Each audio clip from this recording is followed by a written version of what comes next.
Lo aspettavo, si può cantare Vittoria, saremo i primi a cantarla, per Fratelli d'Italia per prima ha gettato il cuore oltre l'ostacolo e ha annunciato il suo sostegno a Nello Musumeci quando altri ci credevano meno, poi fortunatamente anche gli altri hanno deciso di convergere su quella candidatura. Abbiamo dimostrato che è un centrodestra compatto, che però rifiuta i trasformisti, che rifiuta chi ha tradito gli italiani, che si presenta con una proposta identitaria e un centrodestra vincente. E questo modello è esattamente il modello che Fratelli d'Italia chiederà di riproporre anche a livello nazionale. No alle ammucchiate, no agli inciuci, no alle larghe intese, un programma chiaro che dica prima agli italiani, fatto con persone capaci e oneste, e restituiremo anche all'Italia un governo capace di fare i suoi interessi.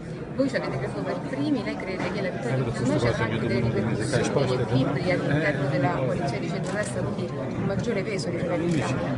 Ma guardi, io non posso che notare che obiettivamente qui in Sicilia il ruolo di Fratelli d'Italia per la vittoria sia stato un ruolo assolutamente determinante, esattamente come non posso non notare come nel 10° municipio di Roma, che è un'altra realtà territorialmente e numericamente molto importante, oggi c'è un ballottaggio tra una candidata di Fratelli d'Italia sostenuta da tutto il centrodestra e il Movimento 5 Stelle. Significa che dove Fratelli d'Italia ha un ruolo centrale, noi assolutamente siamo l'unico argine rimasto all'odio distruttivo del Movimento 5 Stelle. Il Partito Democratico non è pervenuto, direi che Renzi può prendere i treni, gli aerei, il teletrasporto, quello che vuole, ma la gente ha capito che lui ha tradito l'Italia.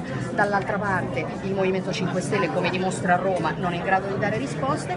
Noi lo possiamo fare, ma dobbiamo avere il coraggio di credere in una identità e dobbiamo avere il coraggio di non annacquare quello che siamo.